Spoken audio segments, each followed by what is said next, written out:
He says we have been redeemed from the curse. It's a curse of the law. But we have come into faith. Now what's this? Verse 15. Is it 14? Yes. That the blessing of Abraham might come upon them in Christ Jesus. That we might receive the promise of the Spirit through. Are you seeing that? How the Gentiles have come in. Now the blessing was to Abraham and his seed. And Jesus has become that seed.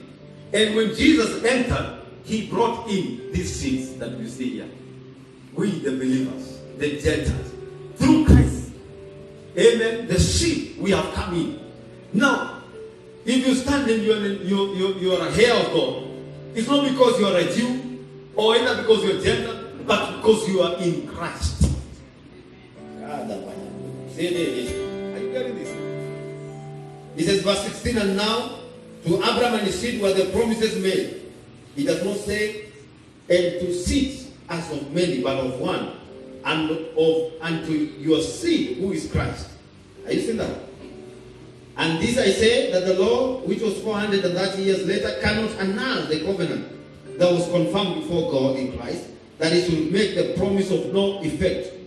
Verse 18, for if the inheritance is of the law, it is no longer, but God gave it to Abraham by. Now look at this. I told you, if I promise you to give something by the end of the month, you already know it is yours. So our inheritance is a promise. God promised that he would heal us, and he did it at the cross. And we have received the inheritance of health. Divine health is your portion, because it's a promise. Now listen, it's not how many herbs you eat. Listen, it's not how many fruit trees you take per day. It's not how many cups of water you take a month. It's not in those words. It is by the blood. There are people who take care of their health better than we, and they still have an oxygen to take in there. Now I'm telling you, if they tell you their menu, you know what we used to study? Balanced diet. It was only balanced in the books. It was only balanced in the books, not by reality. You put this, you are told this is what is there. If this is what is there, you eat it from January to December. It is settled. Kama nikagedeni kale shosho alikuwa napika, the people used to live all that. And they are healthier. 100 years plus, they are still living. We see them at 100 years, they are still straight. People at 70, they are with all those balanced diet in the books. And it is not those are works.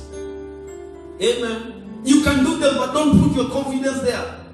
Put your confidence in the blood of Jesus. Amen. Hallelujah.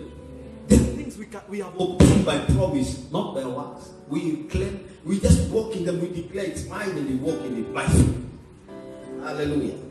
So he says, verse 18, he says, for if the inheritance is of the Lord, it's no longer of promise, but God gave it to Abraham by promise. Amen. But God gave it to Abraham by promise. And now we have come in. Amen. Look at verse 22. But before faith came, we were kept under guard by the law, kept for the faith which would afterwards be revealed.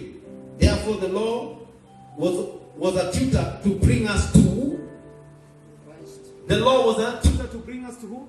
Christ. To Christ. That we might be justified by faith. But after faith has come, we are no longer under a tutor.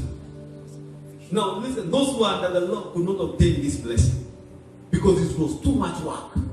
Hallelujah. But those who of the promise have received it.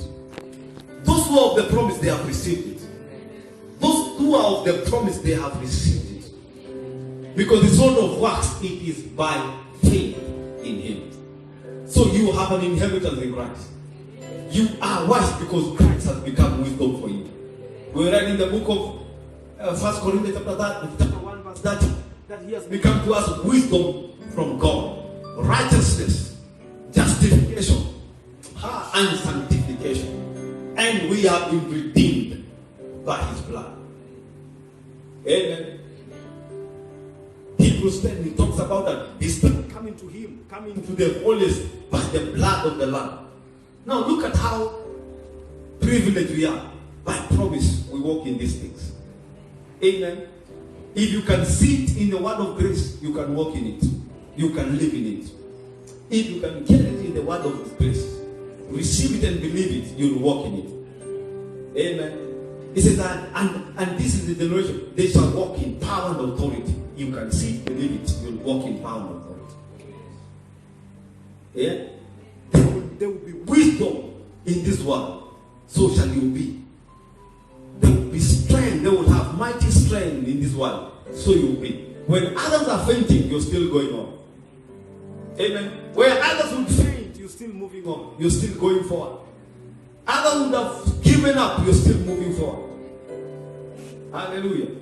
Because it's not your strength, it is his might at work in you. It is not by power, it's not by might, it's by his spirit. So we accomplish, we experience the things of God by faith in the promises of God. Amen.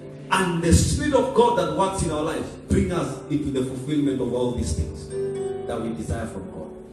Amen. Is it riches? It is yours in Jesus' name. Is it wealth? It is yours in Jesus' name.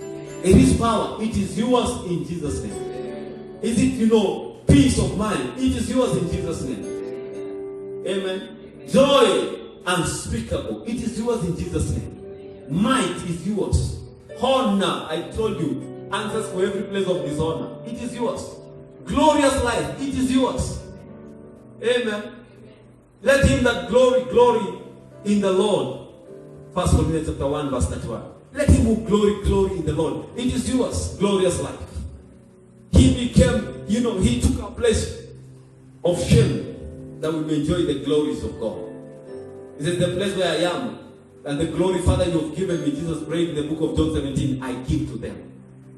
The same glory you gave me, I have given to them. Your name you gave to me, I have given to them. By his name, we are overcoming. By his name, we are winning. By his name, we are rising. At the name of Jesus, everything shall bow. Amen. You encounter a new problem, even if they have discovered it today. In the name of Jesus, I am above and not beneath. You are my subject, I am not your subject. Amen. Is it a new statistics? I am not under statistics. I'm under the governance of God's wisdom and counsel. I walk in the counsel of his will.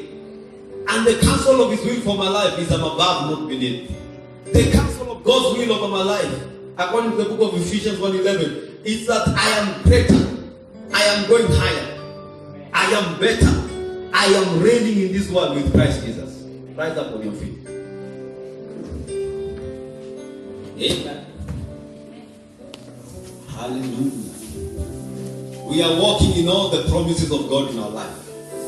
We are walking in them. We are living in them. Amen. We are living in them. We are walking in them by the grace of God. Hallelujah. We function in the promises of God. Hallelujah. Just begin to thank for all the blessings. We began with Colossians chapter 1 verse 12. Says, thank King God who has given you, has qualified you to receive an inheritance in Christ Jesus as heir of God. Thank him for your inheritance. Thank him for your blessing. Thank him for your honor. Say, Father, thank you for honor. In the place of shame, I take honor. I am clothed with honor. I carry a honorable name. My life is honorable. My life is full of glory. I carry the glory of God in my life.